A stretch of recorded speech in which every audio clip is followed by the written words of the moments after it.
সকল ঘাটে শক্ত পাহাড় আমরা সবাই মিলে দেবো ইনশাআল্লাহ। নারী পুরুষ সবাই মিলে দেব, আমাদের অধিকার আর কাউকে কেড়ে নিতে দেব না। এবার প্রশ্ন করতে পারেন, আপনারা যদি তাই বিশ্বাস করেন তাহলে শপথ নিয়ে আপনারা আবার সংসদে গেলেন কেন? হ্যাঁ, আমরা আপনাদের ভোটের যেটুকু মর্যাদার স্বীকৃতি হয়েছে তার অমর্যাদা আমরা করতে পারি না। আমরা সংসদে গিয়ে আমাদের পক্ষে কথা বলবো না, ইনশাআল্লাহ জনগণের পক্ষে কথা বলবো এবং আপনাদের অধিকার আদায় করে ছাড়ার চেষ্টা করব। কিছু লক্ষণ ভালো, যে কেউ ভালো কাজ করে আমরা তাকে ধন্যবাদ দেব। আমরা সবার আগে বলেছিলাম আমাদের এমপি মন্ত্রী কেউ হলে সরকারি প্লট নিবে না, বিনা ট্যাক্সের গাড়ি আমরা চড়ব না। আলহামদুলিল্লাহ আমাদের রাস্তা ধরে সরকারি দল একই ঘোষণা দিয়েছে, তাদেরকে অভিনন্দন। আমরা বলেছিলাম প্রবাসী রেমিটেন্স যোদ্ধারা মারা যাওয়ার পরে তাদের লাশ নিয়ে টানাটানি ঠেলাঠেলি হবে না। আমরা সম্মানের সাথে রাষ্ট্রীয় দায়িত্ব এবং খরচে আমাদের ঘাড়ের উপর তাদের পবিত্র লাশ বাংলাদেশে নিয়ে আসব। বর্তমান সরকার একই ঘোষণা দিয়েছে, তাদেরকে অভিনন্দন। আমরা সরকারকে বলবো মানুষের সবচেয়ে বড় অধিকার ভোটের অধিকার, এটা হরণ করা হয়েছে, আগামীতে এটা যেন হরণ করা না হয়। তারা যদি এইটা হরণের পথ থেকে সরে আসেন আমরা তাদেরকে আরেকবার অভিনন্দন জানাবো। হ্যাঁ, জনগণের ভোটে তারা যদি 100% ভোট পেয়ে নির্বাচিত হয়ে যান তখনও তাদেরকে আমরা অভিনন্দন জানাবো। কিন্তু ইঞ্জিনিয়ারিং করে, কায়দা করে, ইলেকট্রিসিটি বন্ধ করে দিয়ে আপনাদের পাশে ঘটেছে বাসন থেকে কারেন্ট বন্ধ করে দেওয়া হয়েছে, নয়সয় করা হয়েছে। আমরা এগুলো আর দেখতে চাই না। দেশের বহু জায়গায় গায়ের জোর খাটিয়ে আমাদের এজেন্টদেরকে বের করে দেওয়া হয়েছে।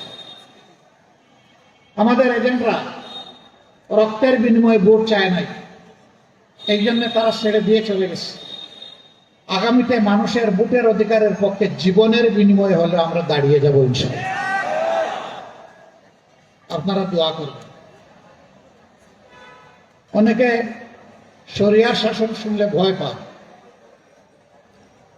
আমি বলি, আমরা যাকে আইন বলি ইংলিশে তাকে ল বলে, আরবিতে তাকে শরিয়া বলে।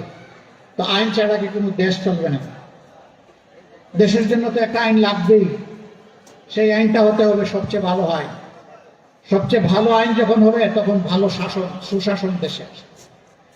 আইন মন্দ থাকলে সুশাসন কখনো আসবে না।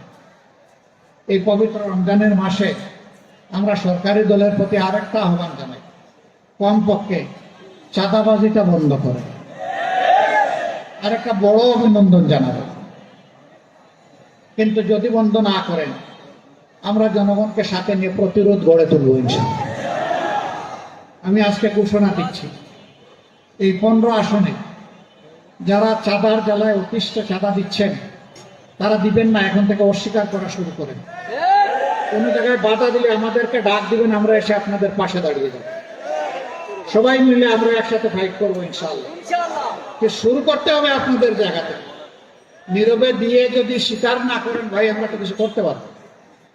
প্রতিরোধ, প্রথমে প্রতিবাদ, তারপরে প্রতিরোধ ইনশাআল্লাহ। আমরা এইভাবেই চালিয়ে যাব।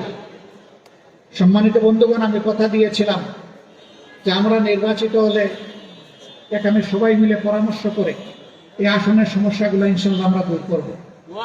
আমি কথা দিয়েছিলাম যদি বাংলাদেশে সরকার গঠনের সুযোগ আমরা পাই তাহলে সারা দেশে একই কাজ করব।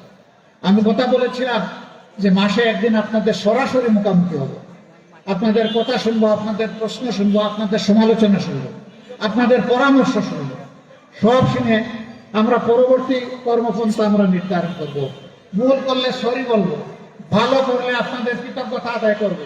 ওই ভালোটা আপনারা ভোট দিয়েছিলেন বলে আমরা করতে পারছি না, ওইলে আমরা পারতাম না।